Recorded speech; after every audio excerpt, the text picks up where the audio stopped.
Oi pessoal, continuando a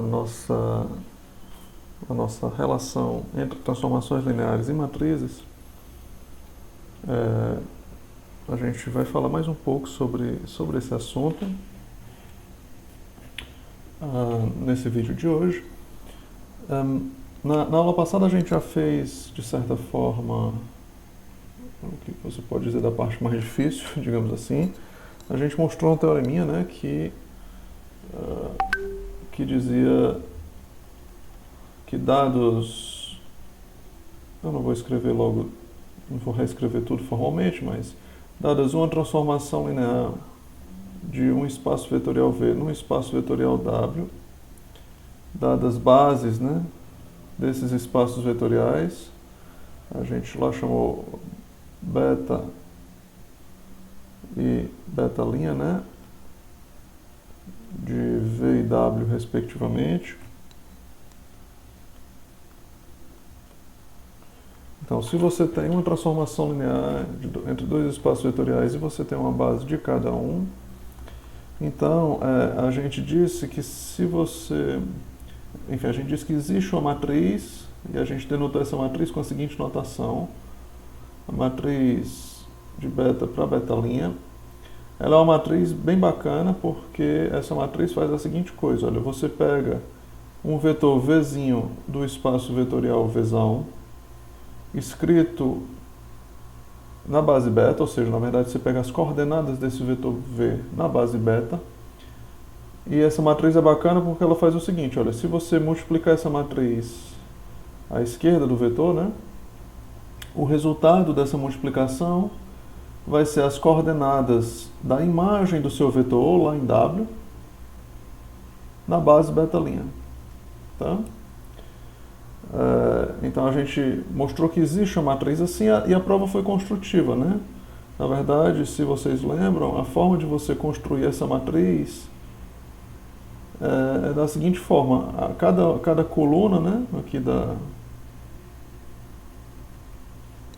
cada coluna dessa matriz, você vai fazer a seguinte coisa, é parecida com a história de mudança de base, e eu quero que vocês hoje tenham uma noção de por que isso na verdade generaliza a mudança de base.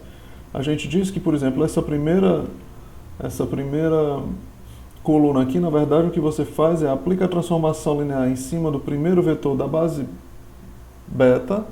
Então, atenção, essa base beta é a base de V, tá? E a gente tinha dito que essa base beta a gente podia chamar de V1 até Vn.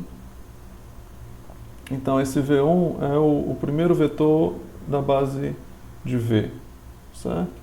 Então, o que você faz? Você aplica a transformação linear em cima desse vetor. Se você aplica a transformação linear em cima desse vetor, você vai cair lá em W. Então, esse cara é um cara de Wzinho. E aí o que você faz é olhar quais são as coordenadas desse vetor na base beta'. E essas coordenadas são exatamente os valores que você vai colocar nessa primeira coluna. E você faz isso até a última coluna. Então isso aqui, você pega o último vetor da base beta, o Vn, aplica a transformação linear em cima dele, aí você vai cair lá no espaço vetorial W, e você olha quais são as coordenadas desse t de Vn na base beta'. Essas coordenadas você coloca na última coluna, tá? Essa daqui a gente disse que essa daqui era a matriz T de beta', tá? E fez um exemplinho, né, de como obter essa matriz.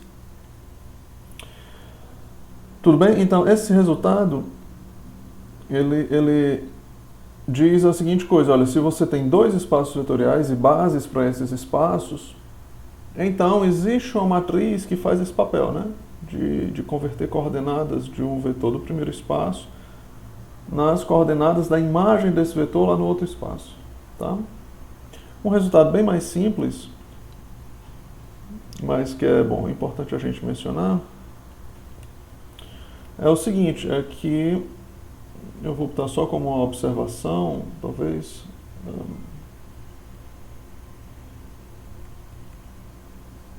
É o outro lado, tá? A gente disse, olha, se eu tenho espaços vetoriais, então eu consigo uma matriz que faz esse papel. Agora eu vou para o outro lado, tá? Se A é uma matriz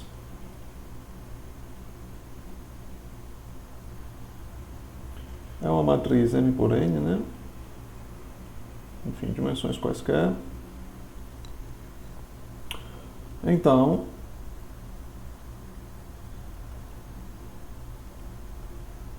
essa matriz, olha, o que eu faço com a matriz M por N? Tipicamente, se eu quero multiplicá-la à esquerda por um certo vetor. Bom, essa matriz, como ela é M por N, né? Eu vou multiplicá-la por alguma coisa, N por alguma coisa, nesse caso eu estou falando de vetor, e vou receber como resposta um vetor, que eu vou chamar T de V, um vetor que vai ser necessariamente M por 1, certo? Então eu vou dizer, como essa matriz ela tem dimensões M por N, então eu vou dizer que A pode ser vista como uma matriz que representa uma transformação linear, tá? Então eu vou botar assim, pode representar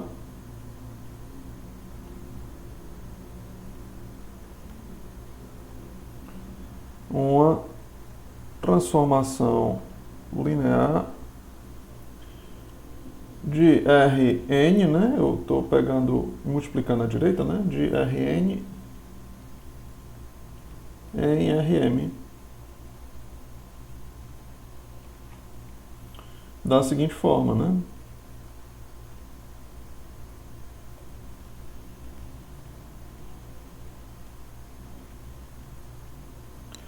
Ou seja, o T de V, mas aí o T, que depende da matriz A de um certo vetor V do Rn, você faz o quê? Você pega essa matriz A, multiplica à esquerda e você obtém um vetor do Rm, tá? Então, para quem tiver a memória boa, isso aqui é um exemplo que a gente viu na primeira aula na primeira aula de transformações lineares. A gente disse exatamente que se você pega uma matriz qualquer e multiplica a esquerda por um vetor, e você pensa nisso como uma operação, né, que você converte do Rn em Rm, isso define uma transformação linear. A gente provou isso na primeira aula de transformações lineares, tá? E aí eu vou botar aqui a aula 2, porque a primeira aula foi aquela revisão de espaços vetoriais, tá? Então a gente já provou que de fato isso define uma transformação linear. E em particular, você pode pensar que você está saindo da base canônica para a base canônica, tá? Você pega o vetor V aqui na base canônica, em Rn, aplica essa matriz A e cai no vetor na base canônica lá no Rm, certo?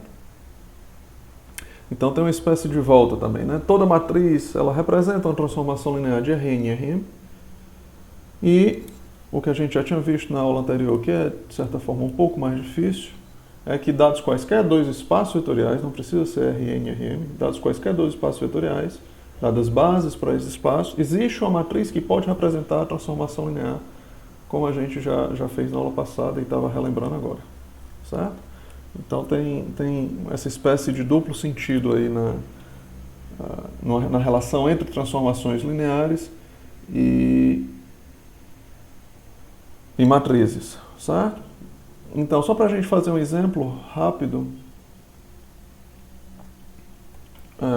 de como você pode enxergar quem é essa transformação linear aqui dada por uma matriz, certo? Então, eu vou pegar um exemplinho do livro. No exemplo do livro, ele dá uma matriz A, é a seguinte matriz, olha, a matriz 1, menos 3, 5, 2, 4, menos 1, certo? E aí usa bases canônicas mesmo, tá? Então essa matriz ela é uma matriz duas linhas por três colunas, certo? Então se você pensa no que vai ser essa transformação linear, ela vai ser uma transformação em que você vai multiplicar aqui vetores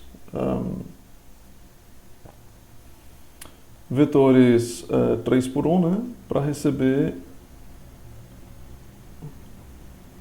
como resposta vetores 2 por 1, né? Então essa matriz, ela é uma matriz que vai fornecer para a gente uma transformação de R3 em R2, certo? E aí, bom, dada essa matriz, a pergunta é qual é a transformação linear que é associada a essa matriz, tá? Associada como? De acordo com essa observação aqui, tá?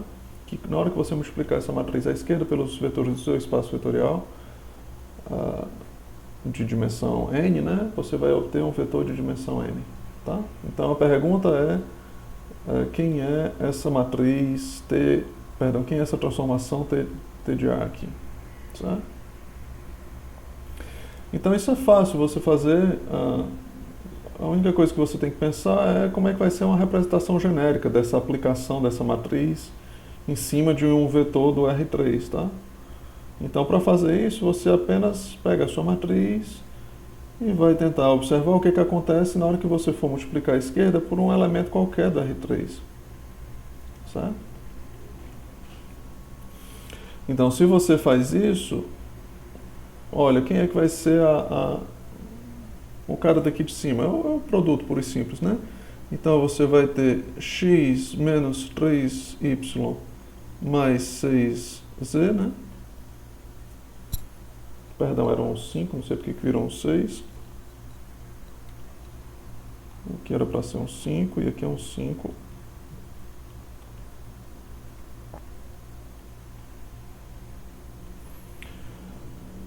E abaixo a gente tem 2x mais 4y menos z, tá? Então, se você olha para a matriz do ponto de vista, para essa brincadeira aqui, do ponto de vista de multiplicação matricial, você tem isso, tá? Mas aí se você quer enxergar a sua transformação, então, o que ela vai fazer? O que você tem que pensar é, se eu aplicar essa transformação em cima de um x, y, z, o que eu vou obter? É um vetor da R2, tá? Então, a resposta da sua transformação linear, olha, ela tem que ser isso aqui, ó. Ela tem que ser esse vetor da R2, tá? Então, a sua transformação T de A em cima de um x, y, z qualquer, isso aqui é x menos 3y mais 5z, isso aqui vai ser a primeira coordenada, né? E a segunda coordenada vai ser 2x mais 4y menos z. Tudo bem? E aí é claro que aqui eu nem falei de bases, aqui está tudo em base canônica, tá? Então, isso aqui certamente está implícito que é x menos 3y mais 5z vezes o vetor 1, 0, né? Mais 2x mais 4y mais menos z, perdão, vezes o vetor 0, 1, né? Então, está implícito aqui que a gente está só falando de base canônica o tempo todo, mas é claro que não precisa ser assim, né? Você pode eventualmente fazer esse tipo de brincadeira em outras bases. Aí era só eventualmente você reescrever, aí você vai ter que descobrir quais são os novos coeficientes, né? Mas não é nada tão difícil assim, né? Uma vez que você sabe quais são as coordenadas em função da base canônica, você pode mudar de base, certo? Então isso é, digamos assim, uma volta. A gente sabia que para toda transformação linear a gente tinha uma matriz que representava. Para toda matriz existe uma transformação linear, aí nesse caso de Rn e Rm, onde M por N são as dimensões da matriz, né? Que representam essa matriz. Então tem essa espécie de relação nos dois sentidos, né? Entre transformações lineares e matrizes, tá? Então tem mais alguns resultadozinhos antes da gente fechar o capítulo, tá? Esses resultados eu não vou demonstrar, até por uma questão de tempo, porque eu gostaria, como eu disse nas aulas síncronas que eu já tive com alguns de vocês, que eu gostaria de mencionar um pouco os assuntos de outros capítulos, tá? Então, Um primeiro resultado, ainda ligando essa coisa de transformações lineares em matrizes, é o seguinte, olha, seja T uma transformação linear entre dois espaços vetoriais V e W,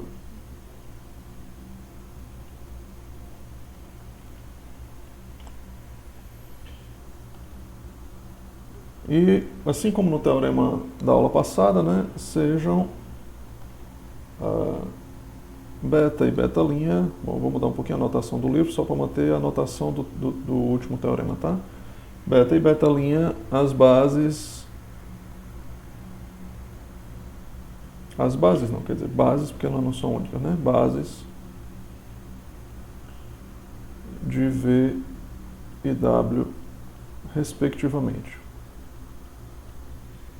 Certo?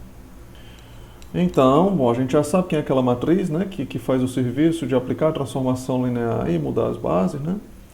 Então, pensando no teorema anterior, a gente tem, lembre-se da definição da matriz anterior, né? A gente vai ter que a dimensão da imagem da transformação linear, então lembrem que a gente provou, né, que a imagem de uma transformação linear é um subespaço de W. Então a gente pode falar de dimensão, né? E a dimensão, a gente viu um teoreminha, né? Que a dimensão da imagem mais a dimensão do núcleo, lembra? Dimensão da imagem mais a dimensão do núcleo da transformação era a dimensão de V, né? De novo vai aparecer isso aqui. Então a dimensão da imagem, isso aqui vai ser o posto da matriz do último teorema, tá? Da matriz que representa a transformação linear mudando, né, da base beta para beta'. E a dimensão do núcleo, adivinha, vai ser a nulidade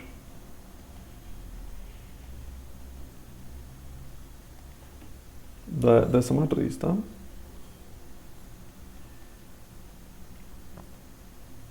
Eu espero que essas noções não sejam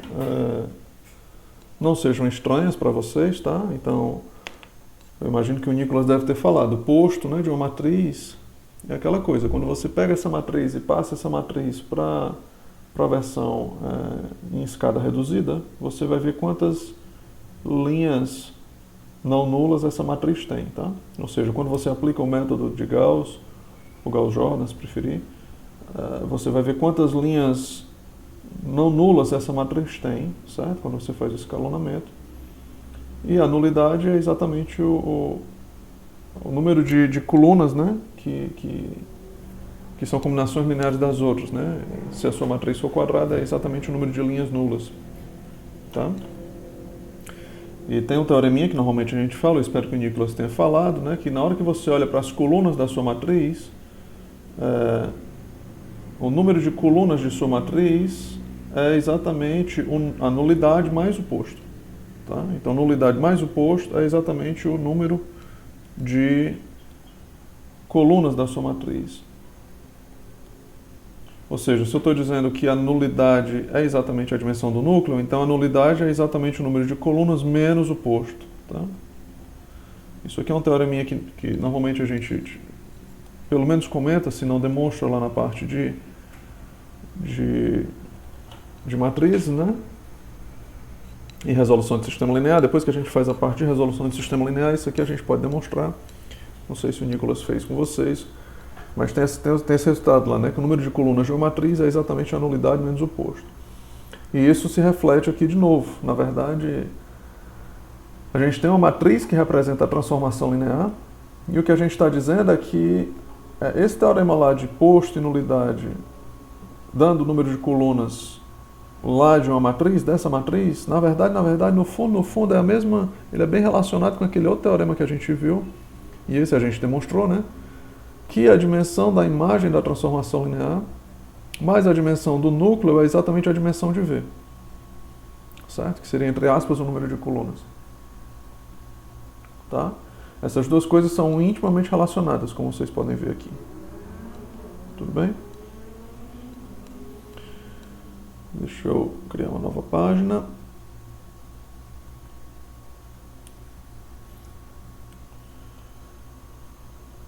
Muito bem. E tem um outro resultadozinho que é sobre a composição, tá?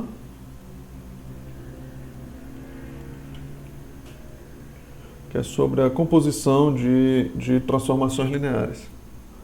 Então, na lista de exercícios, como eu discuti, né, com os alunos que já tiveram aulas síncronas, se você tem uma transformação linear, tem uma questãozinha lá, né? Se você tem uma transformação linear de V em V e você faz a composição da transformação linear com ela mesma, já que ela é de V em V, o exercício é exatamente mostrar que isso dá uma transformação linear, tá? Então esse teorema que a gente vai falar aqui, ele é uma generalização daquele, tá? Quando as transformações lineares, elas não são necessariamente iguais. Mas é muito parecido com composição de função, então as coisas têm que funcionar como em composição de funções, tá? Então o que você faz é pegar transformações lineares, digamos, duas transformações lineares, a primeira, digamos, de V em W, e a segunda de W em um outro espaço vetorial, digamos, num Uzão, tá? Mantendo aqui a mesma notação. Tudo bem? Então, sejam essas moças transformações lineares, né?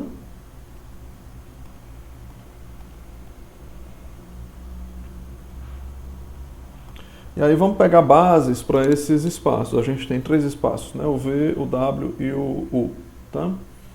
Então eu vou de novo mudar um pouquinho a notação com respeito ao livro para ficar mais parecido com o que a gente fez antes. Então sejam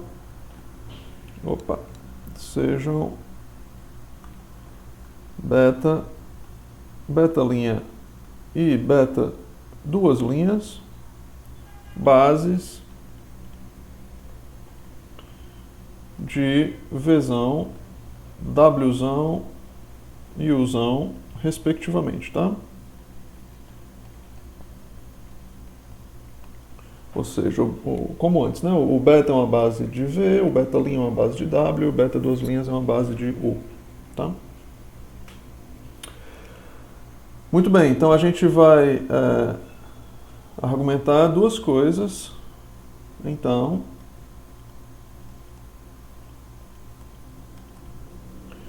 tem duas informações importantes. Primeiro, a composição das transformações lineares, aí lembra que isso aqui é brincadeira de função, né? Aquela coisa, a gente tem uma funçãozinha que vai do V para o U, e a gente tem uma outra função que vai do U para o W. Então a gente tem aqui, essa daqui em vermelho é a transformação T1, tá? Isso aqui é T1, é uma funçãozinha aqui. E a gente tem uma outra transformaçãozinha que vai do... perdão, eu troquei os nomes aqui embaixo, né? Até porque era melhor estar em ordem alfabética, mas enfim. Vai do V para o W e do W para o U, né? E aí a gente tem a transformação T2, é uma transformaçãozinha que vai do W para o U, a transformação T2. Ok? E aí a gente pode falar na composição das funções, né? A função composta. E é exatamente essa moça que a gente vai falar dela. Então a gente vai olhar para transformação T2. Opa! Eu queria isso aqui, na verdade. Então se você olha para a composição das funções, então T2 bola T1, que é a composta, certo? Também conhecido como T2 de T1, né? Então se você bota T... Mas como a gente quer falar da função, eu não vou botar o de V, tá? Então seria o T2 de T1, mas eu não vou escrever essa notação porque eu quero só falar da função. Então a composta, T2 bola T1, é uma transformação linear também. A composição das transformações lineares é uma transformação linear. Então essa é uma primeira informação. E também vai ser verdade a seguinte coisa, olha, a gente viu no teorema da aula passada que se você tem uma transformação linear, por exemplo, essa T1, se você tem uma transformação de V para W, tem uma matriz que representa essa transformação linear, ainda por cima levando em consideração as bases, né? Vai sair das coordenadas da base beta para cair nas coordenadas da base beta', certo? Então, a brincadeira vai ser parecida. E aí, normalmente, o que você fazia? O que você fazia era, você pegava essa matriz da T1, que saía de base beta e caía na base beta', e aplicava em cima de um vetor V, né, na base beta. Isso aqui é o que você fazia, tá? E isso representava a sua transformação T1. E aí, se você quer... Então, isso é basicamente o que a gente estava dizendo. Olha, você pega um vetor V e você vai cair lá no T1 de V na devida base, tá? Mas aí o que a gente quer fazer agora é sair desse T de V e cair lá no U, agora aplicando a transformação T2. Então agora a gente quer saber quem é o T2 do T1 de V. E aí o que você faz? Olha, se esse cara aqui ele é o T1 de V, você vem e pega a sua matriz que representa a transformação T2 com a devida mudança de base de beta' para beta duas linhas e multiplica à esquerda, tá? Então, o que a gente vai dizer, pura e simplesmente, é que essa matriz aqui é a matriz que representa essa composição, tá? Ou seja, esse produto aqui é o produto que representa a gente acabou de dizer, né, que isso aqui é uma transformação linear. Então, é uma transformação linear que, na composta, né, o que a gente vai fazer é sair direto do V e cair lá no U, né? Então, aqui vai ser a composta, T2, bola, T1. A gente, no item anterior, já vai ter dito que isso aqui é uma transformação linear de V em U, né? E aí, se é uma transformação linear, de novo, tem uma matriz, né, que representa as bases. Que representa a devida mudança das bases, né?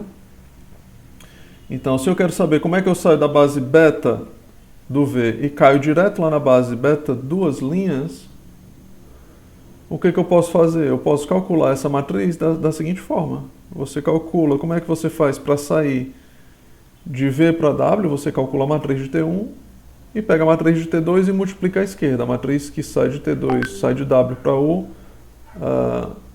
da base beta' para a base beta duas linhas. Certo? Então deixa eu fazer bom, talvez seja melhor copiar a figura do livro, vai ser um pouco mais eficiente. Só para ilustrar para vocês o que está acontecendo.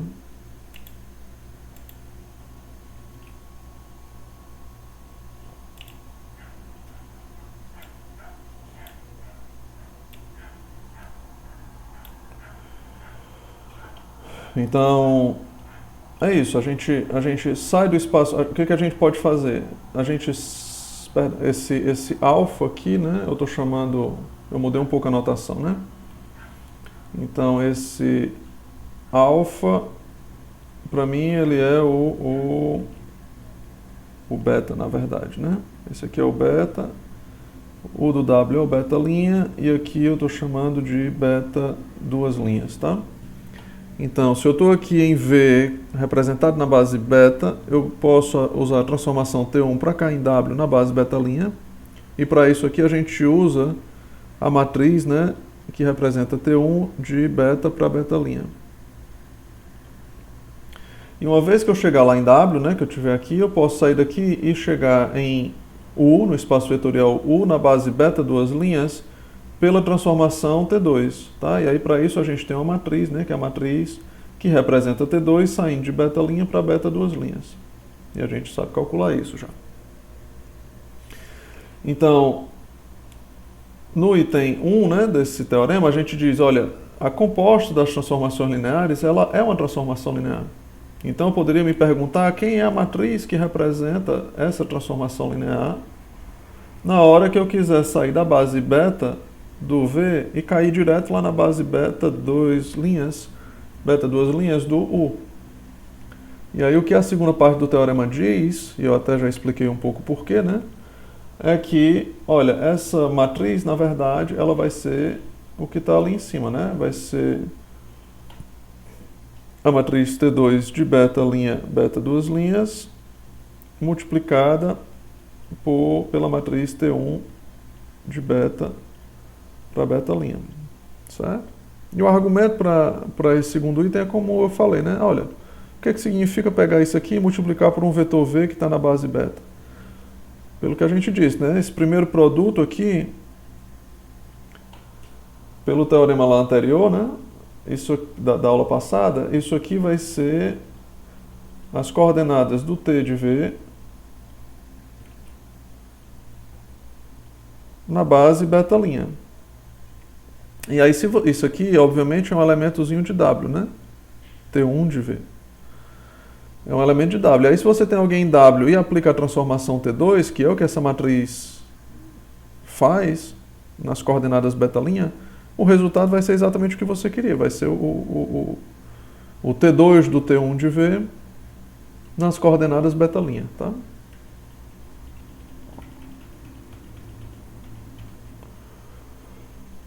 Vamos fazer um exemplo, né?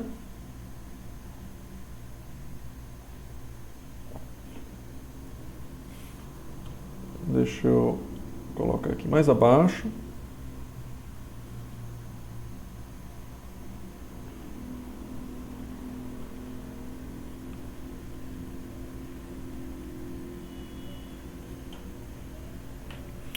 Então, roubar um exemplinho aqui do livro. Então, ele tem uma operaçãozinha T1 em cima de um par XY,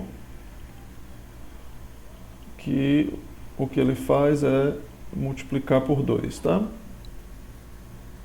Então, é aquela coisa, se você pega uma constante e multiplica pelo seu vetor, você está mudando o comprimento desse vetor, no caso isso aqui é uma expansão, né? Você está duplicando o tamanho do seu vetor. E a segunda transformaçãozinha linear que ele pega, também de R2 em R2,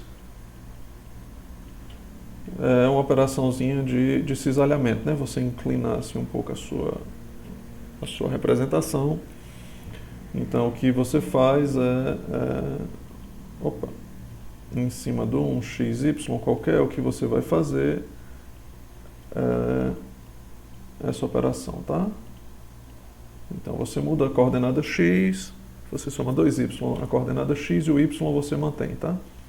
Ou seja, as coordenadas x elas estão aumentando, mas o y permanece. Então, a sua figura ela se inclina para a direita à medida que o y cresce, né, em função do y. Então, ela é o que a gente chama de cisalhamento, né? O fato é, a gente tem duas transformações lineares. Então, o T1 é uma transformação de R2 em R2, certo? T2 também é uma transformação de R2 em R2. Então,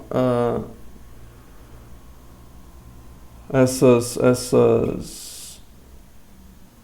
duas transformações, como são de R2 em R2, você pode tanto compor R1 com T1 com T2, como T2 com T1, né?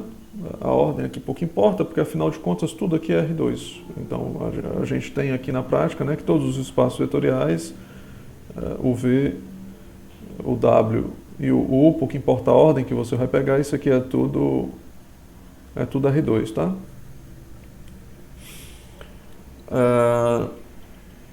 Então, a gente pode... Bom, o livro ele faz de maneira bem enxuta, ele já dá de presente as matrizes, eu vou querer fazer com vocês no detalhe, tá? Tudo que é preciso, apesar de que vai ser relativamente rápido. Então, a gente quer trabalhar com bases canônicas, tá? Então, vamos dizer que a gente vai se perguntar sobre quem é T2 composta com T1, certo? E a gente quer saber também quem é a matriz de T2 composta com T1, tá? E as bases, a gente vai considerar todas as bases como bases canônicas, certo?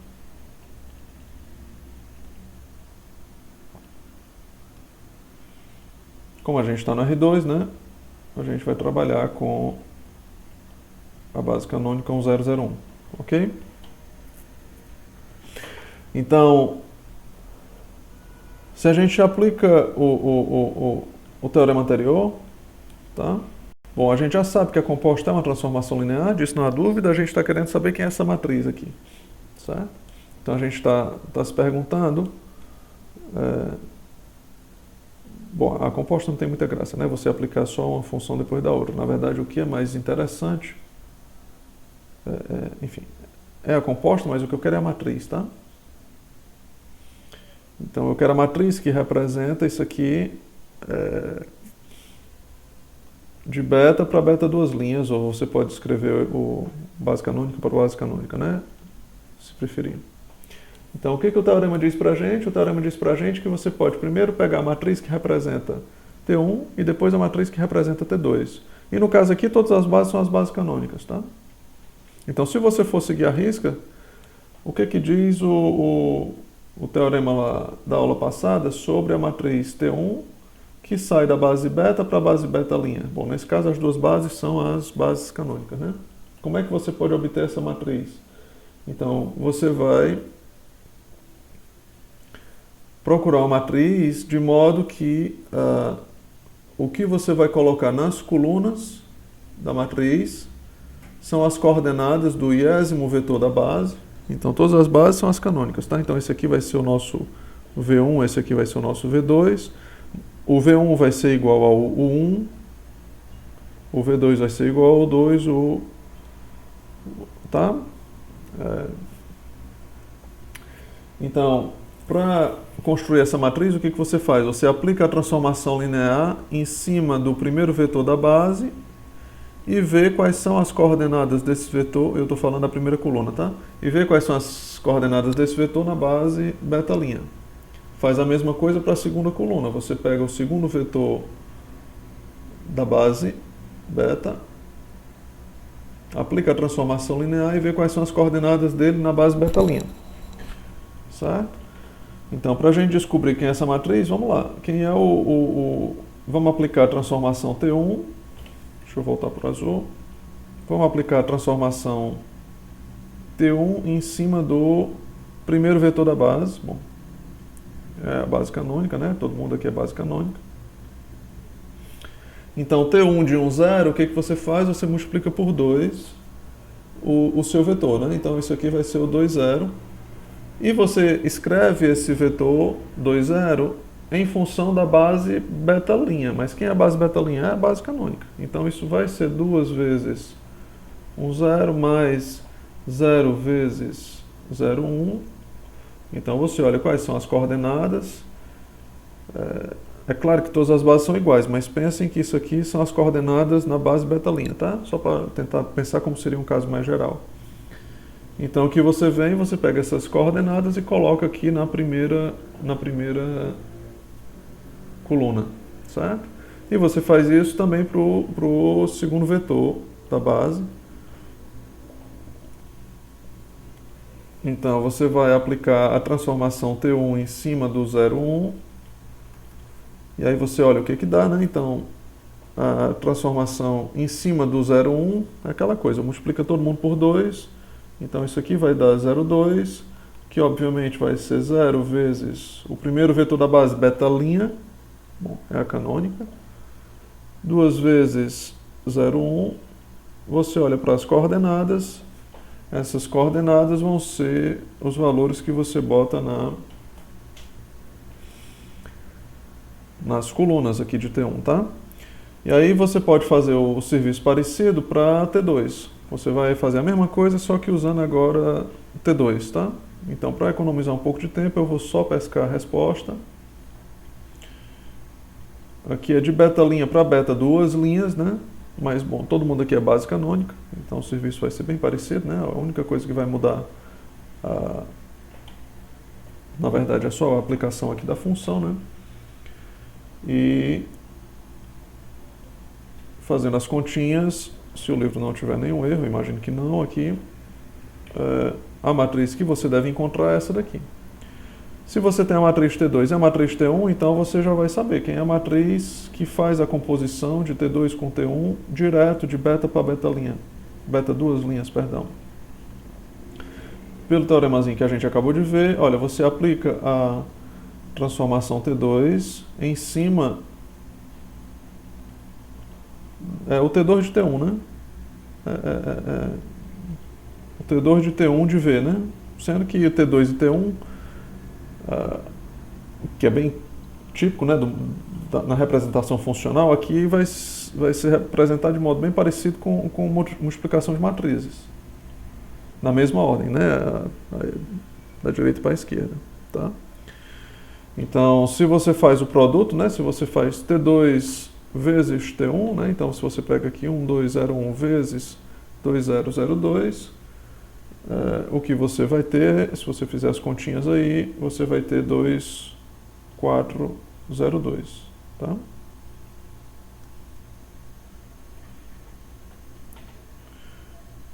Tudo bem?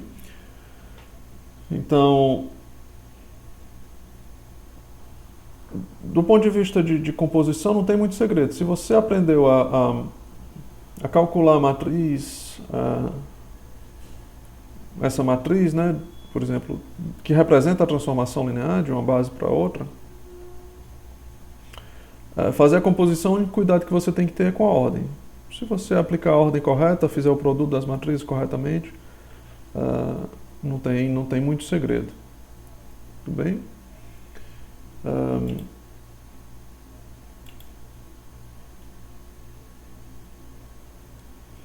Então, tem mais um resultado que é relativamente simples, né? Que é uma consequência do anterior, é a função inversa, tá?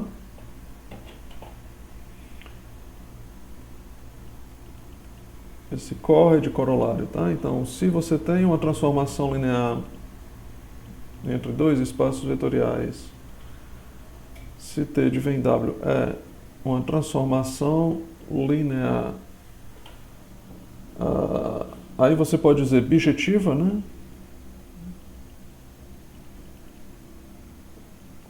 Que é a mesma coisa de dizer inversível, né? Ou seja, admite inversa. É a mesma coisa de dizer, a gente deu um nome para isso, né? Na aula que a gente falou aquela aula um pouco mais teórica, né, sobre transformações lineares, a gente disse quando é que uma transformação linear ela é injetiva, se só se o núcleo é composto exclusivamente do vetor nulo, e se ela é injetiva, se só se ela é bijetiva, e se ela é bijetiva, a gente deu um nome, é um isomorfismo, tá? Ou seja, se T é uma transformação linear que é um isomorfismo,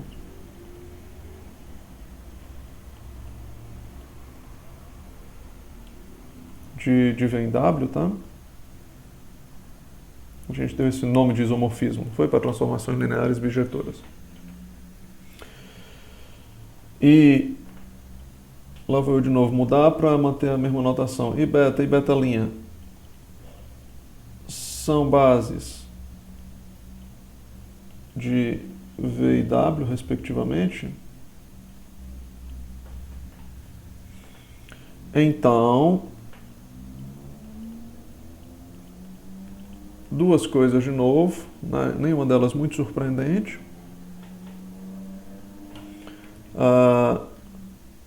A primeira delas é que a inversa vai ser uma transformação linear.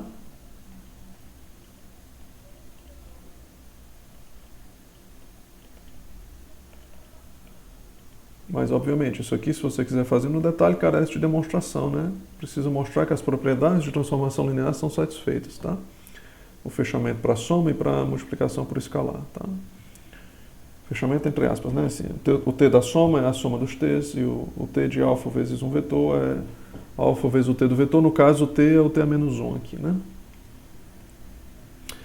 E, bom, sabendo que é uma transformação linear é parecida com a anterior, né? A gente disse o quê? Olha, aqui era sobre composição de transformações lineares, né? A gente disse que se você tem duas transformações lineares, a composta também é uma transformação linear. E a gente diz como é que é a matriz que representa, é o produto, né? A gente está fazendo a mesma coisa agora para transformações lineares que admitem inversa. Se a transformação linear admite uma inversa, então a inversa também vai ser uma transformação linear e a gente sabe quem é a matriz. A matriz que representa a transformação linear de beta linha para beta, né? Porque aqui a gente está voltando. Na verdade, vai ser a matriz que faz a transformação linear de beta para beta linha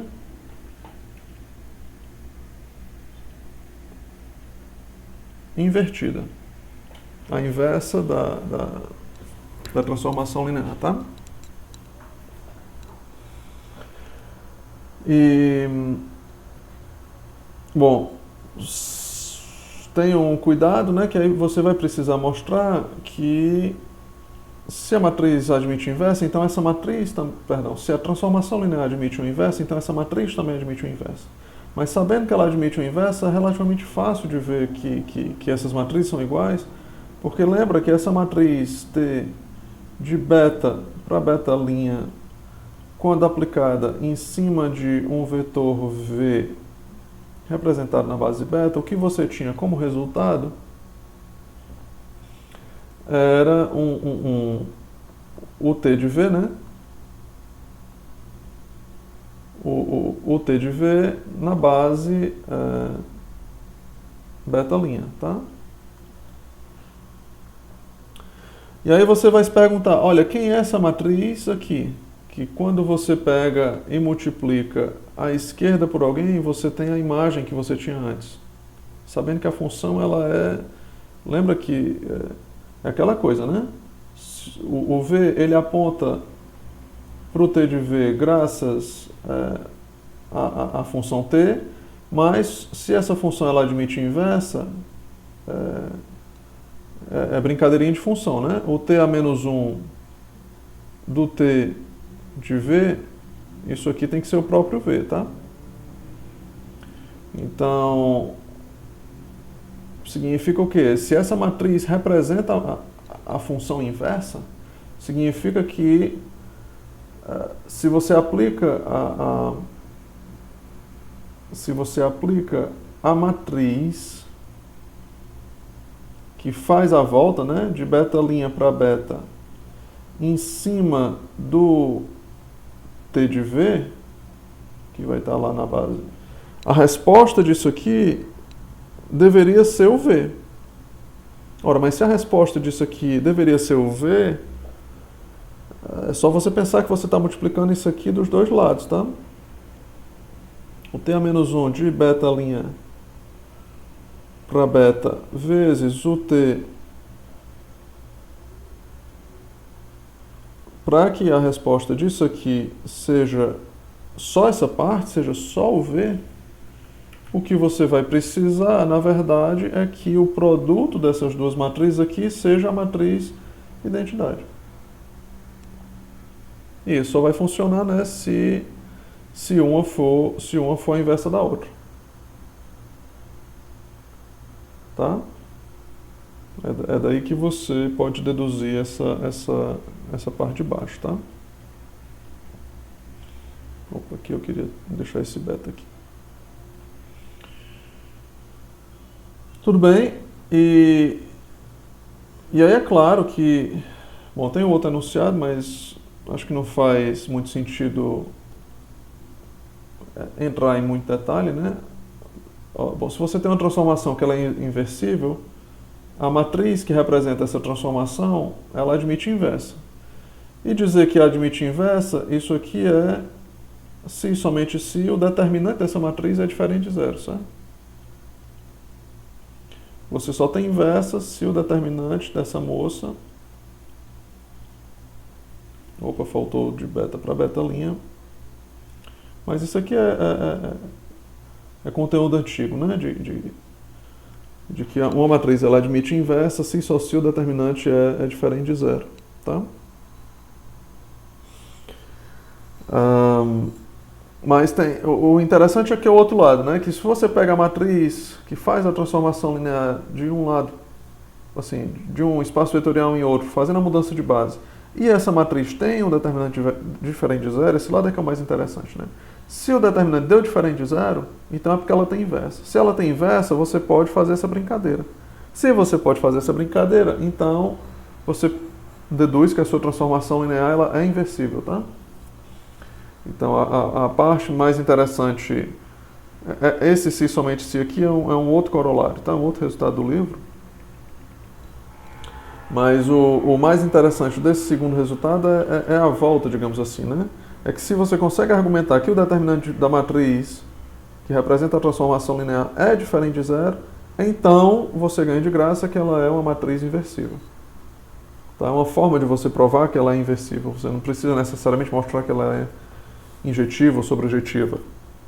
Lembra que bijetiva é ser as duas coisas, né? Mas a gente já mostrou que uma transformação linear, se ela é injetiva, então ela é sobrejetiva e vice-versa, certo? Quer dizer, isso se entre dois espaços de mesma dimensão, tá? Se os espaços tiverem dimensão diferente, aí o teorema não se aplica, né? Tudo bem?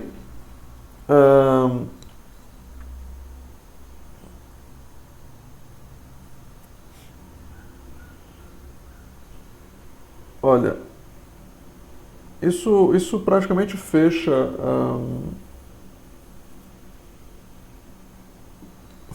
o conteúdo da parte de transformações lineares. A única coisa que a gente vai ficar devendo pro vídeo de terça-feira, né, pro próximo vídeo dessa parte de transformações lineares, é falar sobre semelhança, tá? É o último conteúdozinho que falta de transformações lineares. Então eu vou falar sobre semelhança rapidamente e aí a gente fecha, no próximo vídeo a gente fecha o conteúdo de transformações lineares, tá? Então se tiverem dúvidas, como sempre, não hesitem em me contactar. Um abraço.